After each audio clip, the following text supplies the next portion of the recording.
Operation Swift Victory, planetary date 5893.6, NGC 4414 billion, General Vrax dictated, his four upper appendages adjusting the holographic display, while his lower ones tapped impatiently against the metal floor of their camouflaged command center. I, Supreme Tactical Commander Vrax of the Galatean Dominion, have personally selected this backwater mud ball for our demonstration of superior Galatean military technology. He paused the recording, squinting through his compound eyes at the primitive human outpost barely visible through the dense purple foliage. What a joke.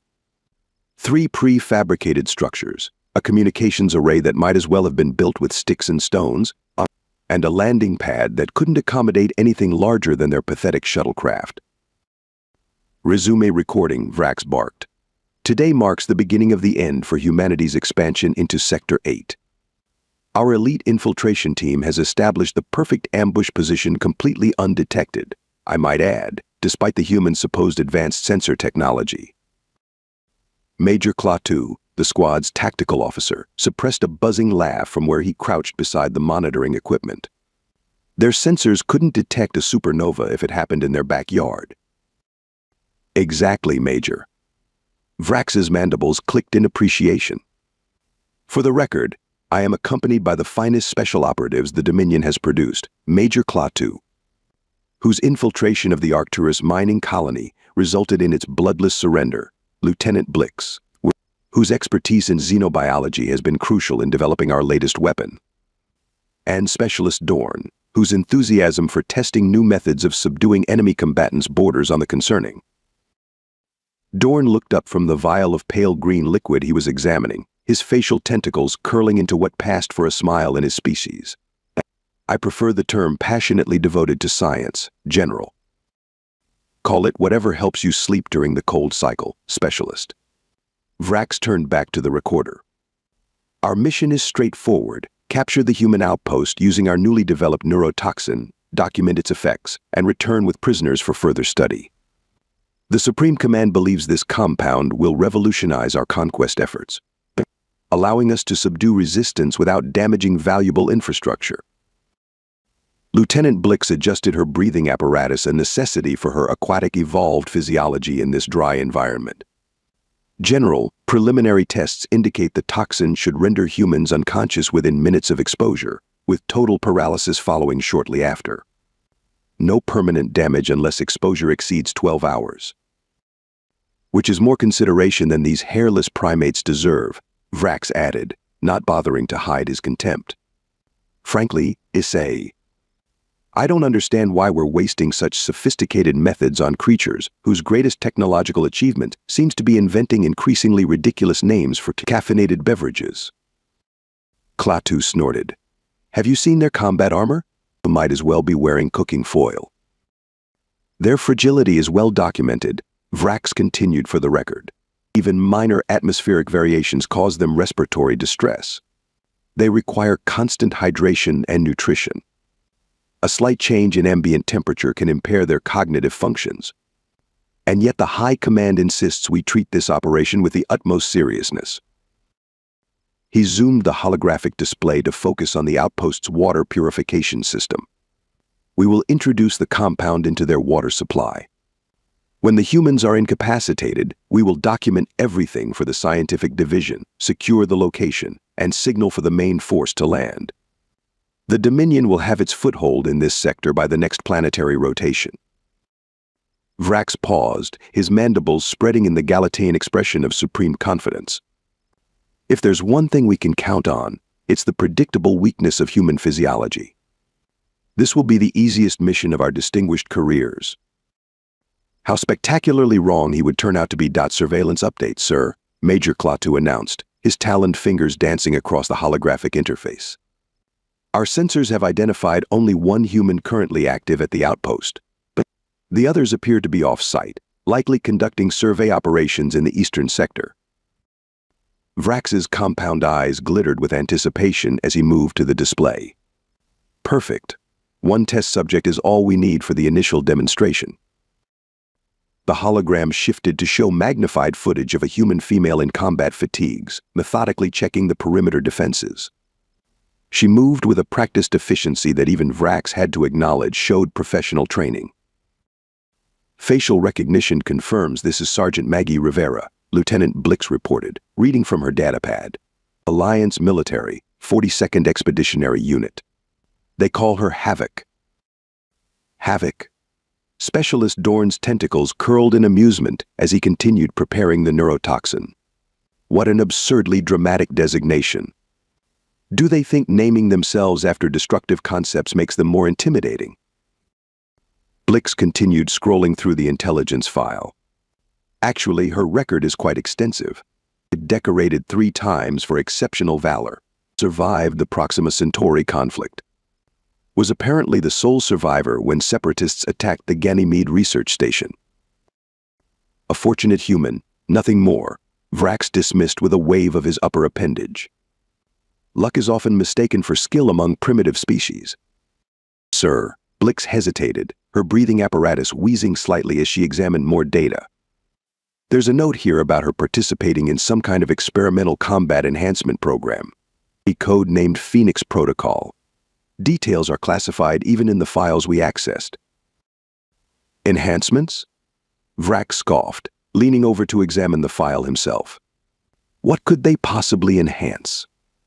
Their pathetic musculature, their limited sensory range, their absurdly inefficient digestive system? Klaatu joined in the mockery. Perhaps they've finally figured out how to grow a useful exoskeleton instead of that ridiculous soft exterior they call skin. Whatever enhancements they've attempted, Vrax declared, they remain fundamentally flawed organisms. Run a physiological analysis on her current readings. Dorn activated the bioscanner and within moments projected the results. Standard human vital signs. Body temperature 37 degrees Celsius, pulse 68 beats per minute. Respiratory rate normal. She's the very model of average human health, which makes her perfect for our toxin test. See? Vrax gestured triumphantly. Nothing special. The toxin is ready, General, Dorn announced, holding up the vial of green liquid with a dramatic flourish. I've calibrated it specifically for human biology. It'll bind to their hemoglobin, temporarily blocking oxygen transport while simultaneously affecting their primitive nervous system. They really did themselves a disservice evolving with such an accessible bloodstream. How long until full effect? Vrax inquired. For a human her size. About 3 minutes after ingestion, Dorn replied confidently. She'll experience progressive weakness, disorientation, and then unconsciousness. Really, it's more humane than they deserve. Did you hear about the human diplomat who needed 5 separate atmospheric adjustments just to attend a 1-hour meeting on Centaurus Prime? Klaatu chuckled. They had to keep wheeling in different machines just so he wouldn't collapse. Or that ridiculous ritual they performed daily, what do they call it? Blix joined in. Coffee consumption? Apparently they're completely non-functional without it. Vrax watched as the human sergeant completed her patrol circuit and headed toward the water filtration system. His mandibles spread in anticipation. She's approaching the target area. Dorn, prepare to introduce the compound on my mark. Let's show High Command why the Galatian Dominion will always triumph over such fundamentally defective organisms.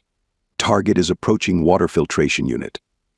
Klaatu reported, his voice barely above a whisper, despite the fact that their stealth field would prevent any sound from reaching human ears. Vrax watched through the high-resolution scanner as Sergeant Rivera completed her inspection of the perimeter sensors and paused beside the outpost's compact water system. The timing couldn't have been more perfect. Initiate compound release, Vrax ordered. Dorn's tentacles danced across his control pad, introducing neurotoxin into filtration bypass now. The compound is colorless and odorless to human senses. She won't detect a thing.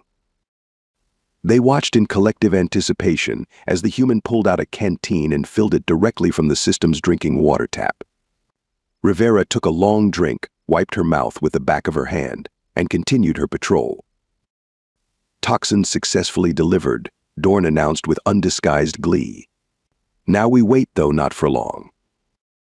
Back in the command center, The aliens monitored Rivera's biosigns closely. After approximately 90 seconds, the scanners detected the first changes. Heart rate increasing by 15%, Blix reported. A blood pressure showing mild elevation. Chemical markers indicate the toxin has entered the bloodstream. Excellent. Vrax began recording again. Operation Swift Victory, Phase 1 complete. The human subject has ingested the compound and initial physiological responses are being detected. We anticipate full incapacitation within the next 2 minutes. Klaatu made a celebratory buzzing sound. Should we prepare the containment unit? Not yet, Vrax cautioned. Let's observe the full progression. On the display, Rivera had stopped walking. She frowned, rubbed her forehead, and shook her head as if trying to clear it. Classic early symptoms, Dorn explained proudly. Cognitive functions beginning to impair. Next comes the muscle weakness, then coordination loss, and finally. Rivera suddenly swayed, put a hand against a nearby tree to steady herself, and took another swig from her canteen. What is she doing? That will only accelerate the toxin's spread, Dorn exclaimed. Perhaps humans instinctively seek hydration when distressed, Blix suggested. They watched as Rivera's biosigns continued to fluctuate. But instead of collapsing as expected, she merely looked annoyed. She blinked several times, rolled her shoulders, and performed a series of deep breathing exercises. Something's wrong, Vrax said, the first hint of concern entering his voice. She should be unconscious by now. I don't understand, Dorn muttered, pulling up his toxicology data and frantically reviewing his calculations. The dosage was calibrated for a human twice her mass. She should be completely paralyzed. On screen, Rivera yawned widely, stretched her arms over her head, and then, inexplicably, chuckled to herself. Is she laughing? Klaatu asked incredulously. Impossible. Dorn's tentacles writhed in agitation. The neurotoxin targets their central nervous system. She can't possibly be functioning normally. They watched in disbelief as Rivera casually checked her wrist device, presumably a chronometer, then surveyed her surroundings before making a decision that left them all speechless. She sat down with her back against the tree, positioned her weapon across her lap, crossed her arms, and appeared to deliberately close her eyes. Is she sleeping? Blix whispered, her voice a mixture of fascination and horror. Combat nap, Klaatu corrected numbly. It's a technique human soldiers use during extended operations. They take short, regulated rest periods to maintain combat effectiveness. That's not possible, Dorn insisted, his voice rising to an uncharacteristic pitch. The toxin doesn't cause drowsiness. It causes paralysis, respiratory failure, and consciousness. Not a nap. Perhaps we should increase the dosage, Blix suggested hesitantly. The current dose would kill 3 humans. Dorn snapped back. I don't understand. Her physiology isn't responding according to any predictable model. Vrax stared at the calmly resting human, a growing sense of unease spreading through his thorax. Could the intelligence about the Phoenix Protocol have something to do with this unexpected response? Even if she has some genetic modifications, no biological system should be able to simply ignore a targeted neurotoxin. Dorn was practically shrieking now, all scientific composure abandoned. Lower your voice, specialist, Vrax commanded. We need to reassess our approach. Clearly, something about this human is different. Different? Different? Dorn jabbed a tentacle at the display. She's taking a nap. After ingesting enough toxin to paralyze a Jovian elephant. This isn't different. This is impossible. They all fell silent as Rivera shifted slightly in her sleep, adjusting her position against the tree while maintaining a grip on her weapon.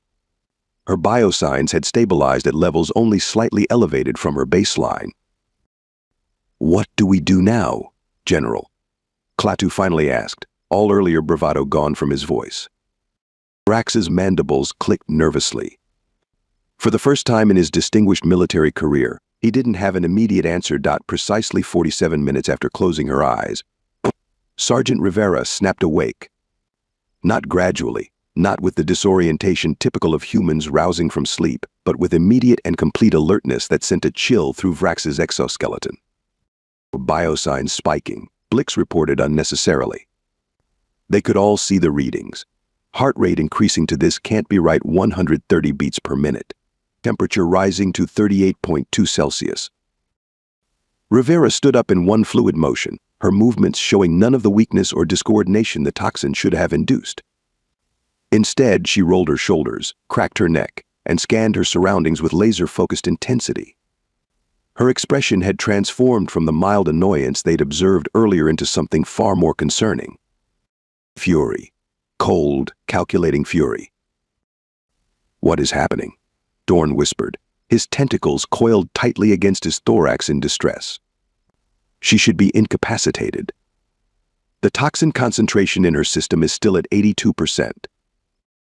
Rivera reached down, picked up a handful of dirt, and examined it closely before letting it filter through her fingers. She then checked her wrist device, tapped it several times, and frowned. "Is she running diagnostics?" Klaatu asked in disbelief. "Impossible," Dorn insisted. "Human technology can't possibly detect our compound." But Rivera seemed to have reached a conclusion. She looked directly at her canteen, then in one abrupt motion, hurled it away from her with impressive force. "She knows," Vrax stated flatly. "Somehow, she knows she's been poisoned." Their dismay intensified as Rivera unclipped a small pouch from her belt, produced a compact medical kit, and removed what appeared to be an auto-injector. "What is that device?" Vrax demanded. "Standard human emergency medical equipment," Blix replied, her voice unsteady. "But it shouldn't counteract our toxin. Our compound was specifically designed to resist their conventional antidotes." Rivera stabbed the injector into her thigh without hesitation. The effect was immediate and horrifying. Her biosigns, already elevated, began to climb to levels that should have been impossible for human physiology. Heart rate 165 and rising. Blood oxygen levels increasing beyond baseline. Muscular electrical activity intensifying. Adrenal output off the charts, Blix reported, her voice rising in pitch with each reading. "General, this isn't just recovery she's enhancing." Dorn was frantically analyzing the data, his scientific curiosity temporarily overriding his fear. "The toxin, it's not breaking down, it's transforming? Something in her system is converting our compound into a stimulant. The molecular structure is being reconfigured at the cellular level." The Phoenix Protocol, Vrax realized with dawning horror. It wasn't just genetic enhancement, they've modified her entire biochemistry to weaponize toxins against the attacker. On the display, Rivera finished packing away her medical kit and drew her sidearm. She checked the charge, adjusted the settings, and then performed something truly chilling. She smiled. Not the pleasant expression humans used in social situations, but the predatory baring of teeth that their evolutionary ancestors had employed before a hunt. "We need to abort the mission immediately," Blix urged, backing away from the display, as if the human might reach through it. "We'll call for emergency extraction before she." "We will do no such thing," Vrax snapped, though his mandibles were clicking rapidly with stress. "We are elite Galatane operatives. We will not flee from a single human, regardless of whatever primitive biological tinkering they've done." "With respect, General," Klaatu interjected, "the subject is showing signs consistent with hunters, not prey. She's not running. She's preparing to track." As if to confirm this assessment, Rivera bent down to examine the ground more carefully, then looked up in the exact direction of their hidden observation post, despite the impossibility of her detecting it. "She can't possibly know our location," Vrax insisted, but his voice lacked conviction. "The stealth field renders us completely invisible to human senses." The human's predatory smile widened as she checked her weapon once more and began moving toward them with purposeful strides. "Maintain stealth protocols and initiate tactical withdrawal," Vrax ordered, his previously confident tone now clipped and tense. "Move in sections. Klaatu, take point." Blix, monitor her biosigns. Dorn, collect all research materials. Leave nothing behind. The elite Galatean squad abandoned their observation post with practiced efficiency, moving through the dense purple foliage of NGC 4414 billion in formation. Their retreat was textbook perfect, silent, coordinated, and completely invisible to standard detection methods. It should have been enough. She's moving faster than our models predicted, Blix reported, her gaze fixed on the portable tracker. Heading directly toward our position at 17 kilometers per hour? That's not possible. Humans can't maintain that speed through forest terrain. Apparently this one can, Vrax snarled. Increase pace. We need to reach the secondary command post before she. General Klaatu interrupted, pointing to their rear scanner. She's altering course to intercept. It's as if she can track our stealth field somehow. Vrax felt a sensation he hadn't experienced since his cadet days. Genuine alarm. Impossible. Our field generators bend light and sound around us. It's undetectable without. Thermal disruption, Dorn muttered, falling slightly behind as he struggled to secure his research equipment. The stealth field creates a slight temperature differential with the surrounding environment. Too subtle for standard human perception, but if her enhancements include improved infrared vision. Split up, Vrax commanded suddenly. Divergent paths to rendezvous point Delta. If she can somehow track us, let's see her track 4 separate signatures. The squad separated, each taking a different route through the alien forest. Vrax activated his personal recorder as he moved, determined to document everything for high command, even as a growing part of him wondered if this message would ever reach them. Operation Swift Victory Update. The human subject has demonstrated unexpected resistance to our neurotoxin compound. Not only resistance adaptation, the toxin appears to have triggered some form of enhancement protocol within her system. We are currently executing strategic repositioning.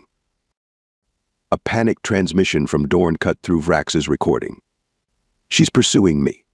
How is she? I implemented 7 direction changes. This defies all human tracking capabilities.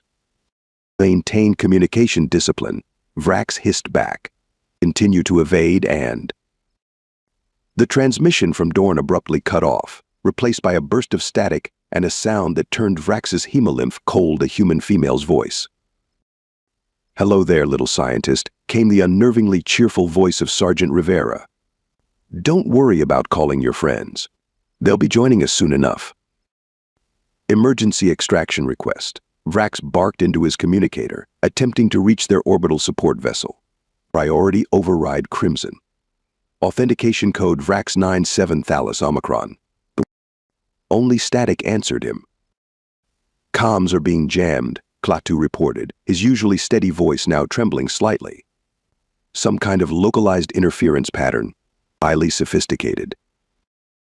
Impossible, Vrax insisted, the word beginning to lose all meaning. Human technology is inferior to. She's using our own communication array against us, Blix cut in, her analysis software finally identifying the signal pattern. She somehow reconfigured Dorn's equipment to broadcast a counter frequency. A new transmission broke through their comms, this one clearly intentional. Thanks for the fancy toys, Rivera's voice came through, sounding remarkably conversational. Your communication encryption was actually pretty impressive. Took me almost 2 minutes to crack it. Oh, and your little green drink? My med scanner says it's quite the exotic cocktail. My biochemistry research team is going to have a field day with this sample. Vrax and his remaining team members exchanged horrified glances. She's not just a soldier, Klaatu whispered. Intelligence grossly misclassified her capabilities. The Phoenix Protocol, Blix added, her voice hollow. It must be far more extensive than mere physical enhancement. Vrax tried again to contact their support vessel, this time on all emergency frequencies. Nothing but static and occasionally, disturbingly, the sound of Sergeant Rivera humming a jaunty tune. We've severely underestimated the adaptability of human physiology, Vrax reluctantly recorded for his mission log, and their psychological resilience. Despite being targeted with a lethal neurotoxin, the subject appears to be treating this as some form of recreational activity. The unmistakable sound of Galatane distress signals suddenly erupted from Blix's direction, approximately 40 meters to Vrax's right. Then silence. "Lieutenant Blix, report status immediately," Vrax demanded. Rivera's voice answered instead. "Lieutenant Blix is taking a little break. Don't worry, I'm being much nicer to her than you all were planning to be to me. 2 down, 2 to go. Ready or not, here I come. This is General Vrax. Update to Operation Swift Victory Log." Vrax panted as he scrambled through the underbrush, abandoning all pretense of tactical movement. The situation has evolved unfavorably. Major Klaatu and I are implementing contingency protocols and retreating to our primary base camp where defensive systems can be. Where are you going? He watched in disbelief as Klaatu suddenly changed direction, breaking away from their planned route. "Sorry, General," Klaatu called back. "Splitting up increases survival probability. Our elementary tactics." "You coward. Return to formation immediately." Vrax shrieked, but Klaatu had already disappeared into the dense vegetation. Alone now, Vrax resumed his desperate recording. Specialist Dorn and Lieutenant Blix have been temporarily separated from the unit. Major Klaatu is conducting a diversionary maneuver. The lies tasted bitter even to himself. I am proceeding to base camp to coordinate our counter-offensive. A loud crash and a distinctly UN Galatane yelp sounded from the direction Klaatu had fled. Then silence. "Correction," Vrax whispered into his recorder. "I am the only remaining operational member of the mission team." He increased his pace, 6 limbs working frantically as he abandoned his remaining equipment to reduce weight. The base camp was only 2 kilometers ahead. Its automated defense systems might actually stand a chance against one human, no matter how enhanced. A familiar voice crackled through his communication implant. "You know what's funny about your stealth tech?" Rivera asked conversationally. "It works great against visual detection, pretty decent against sound, but it generates this fascinating electromagnetic bubble. To the right sensors, you might as well be running around with flares strapped to your back." Vrax didn't respond, focusing instead on reaching the camp. She was toying with him. Psychological warfare. A primitive tactic beneath a superior Galatane officer. "Your friends are very informative," Rivera continued cheerfully. "Especially after I started examining your equipment in front of them. You should see how upset the tentacled one got when I started taking apart that precious toxin synthesizer. Kept squealing about irreplaceable Galatine technology and priceless scientific advancements while I was just, smashing stuff with rocks." Despite himself, Vrax let out a hiss of outrage. That device represents 20 years of xenobiological research. Rivera's laugh was genuinely amused. "Oh, there you are. Was wondering when you'd join the conversation. Don't worry about your fancy poison maker. I took detailed scans before I let your scientist watch me dismantle it. Our engineers will probably have an improved version built within a week." The perimeter of the base camp finally came into view. Vrax activated his emergency beacon, triggering the camp's automatic defense protocols. Force fields snapped into place, automated sentry turrets emerged from concealed positions, and proximity alarms activated throughout the perimeter. Finally protected, Vrax allowed himself a moment of relief. "Your pursuit ends here, human," he broadcast, some of his confidence returning. "This installation is equipped with Class 4 defensive systems. Even with your enhancements, you cannot penetrate a Galatane military-grade force field." "About those force fields," Rivera's voice replied, now coming from the camp's internal communication system. "Interesting design. Very sophisticated harmonic oscillation pattern. Almost impenetrable." Vrax froze, his compound eyes darting around the seemingly secure camp. "Almost?"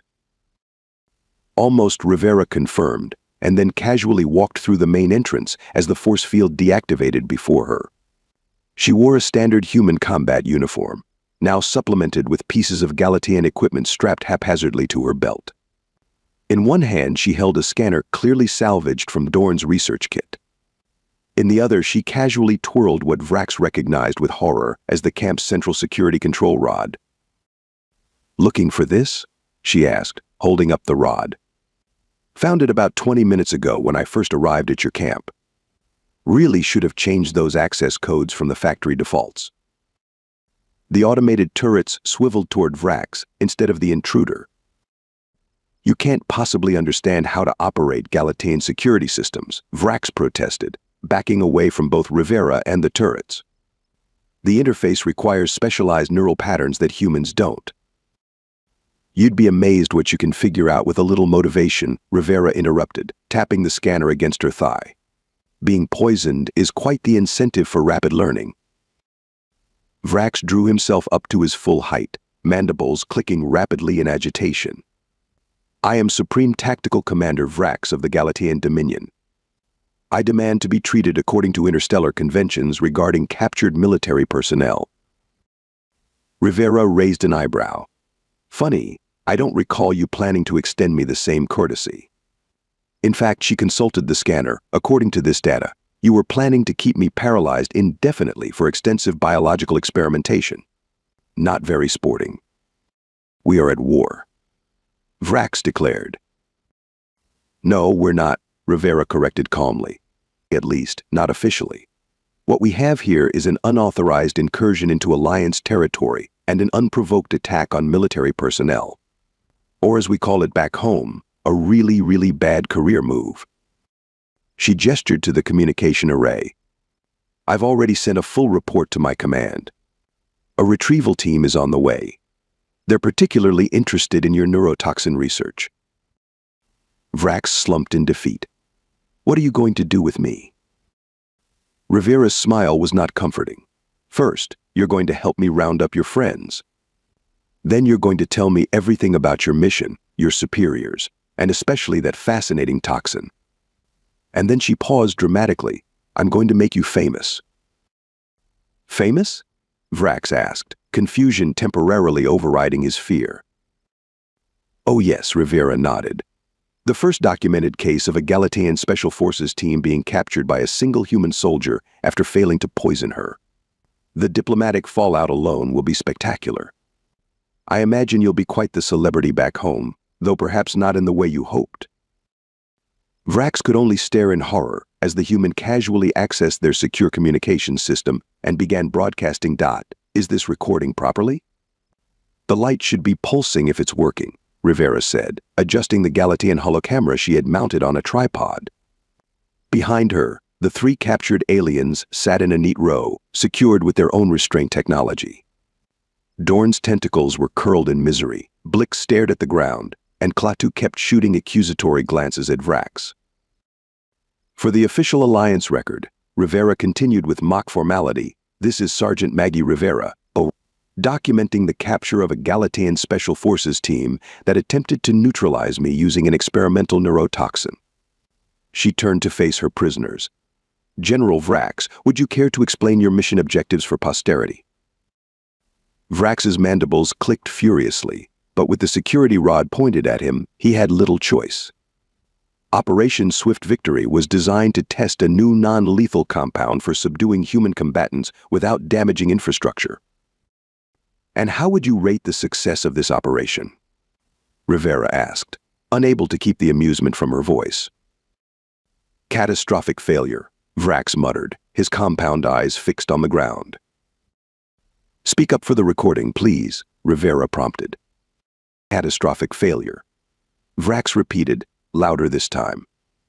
"Though I maintain the fault lies not with our operational planning but with the unprecedented biological anomalies presented by this particular human specimen." Rivera laughed. "You mean because your poison didn't work on me?" "Yeah, that must have been quite the surprise."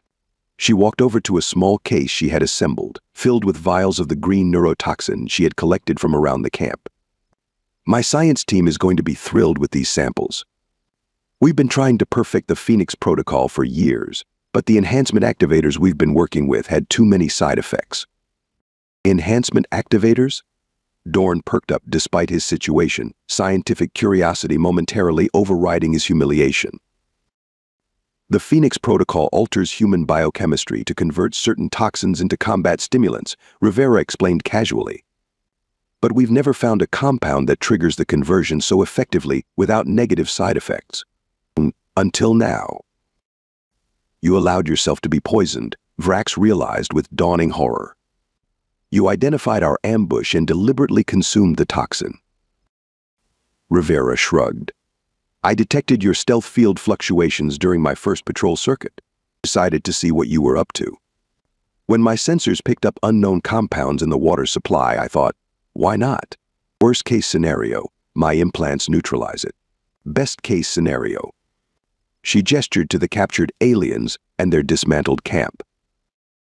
Alliance Command will never allow the weaponization of our research, Vrax declared, though without much conviction. Of course not, Rivera agreed with exaggerated sincerity. That would be unethical. We'll simply reverse engineer it as a rapid response medical stimulant for troops in emergency situations. Completely defensive application.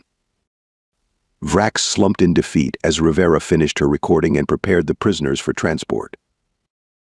3 weeks later, aboard the Galatane command vessel Indomitable Will, a thoroughly disgraced General Vrax stood at attention before the Supreme Military Council, his official report displayed for all to see. In conclusion, Vrax said, his voice devoid of its former confidence, I must strongly advise against further covert operations against human military personnel. Despite their obvious physiological disadvantages, they possess an alarming capacity for adaptation and improvisation that renders conventional tactical approaches ineffective. Your recommendation is noted, former General Vrax, the council leader replied coldly. Anything else? Vrax hesitated, then added, intelligence reports now confirm that the Alliance has developed a new combat stimulant based on our neurotoxin research. Field tests indicate it enhances human combat effectiveness by approximately 340%. They're calling it Galatane Nap. The council chamber erupted in outraged buzzing as Vrax was escorted out. His career is finished as his ill-fated mission. In his thorax pocket, he kept the message Rivera had sent to his personal communicator before his extraction. Thanks for the boost. Next time, just bring coffee.